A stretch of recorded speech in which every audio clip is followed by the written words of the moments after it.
আপনি মনে করেন একজন চোরকে ভোট দিলেন।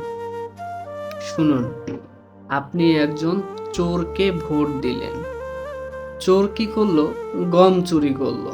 নির্বাচনে জয়ী হয়ে চাল চুরি করলো, ডাল চুরি করলো, জনগণের অর্থ চুরি করলো।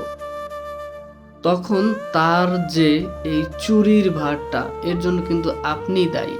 আপনি চিন্তা করেন, বুঝেন, দেখেন যে আমরা সবাই জানি যদি চোরকে কেউ সঙ্গ দেয় তাহলে সেও চোর। তার মানে আপনি চোর। আমার কথা যদি ভুল না হয়, আপনি চোর। কারণ আপনি চোরকে নিজ হাতে ভোট দিয়েছেন। এখন উপরওয়ালাকে যদি বিশ্বাস করেন আর না করেন সেটা আপনার একান্ত ব্যক্তিগত ব্যাপার। সো আপনিই চিন্তা করেন চোরকে ভোট দিবেন না ভালো মানুষকে ভোট দিবেন। আমি কাউকে মেনশন করছি না, কারণ নাম বললে চাকরি থাকবে না।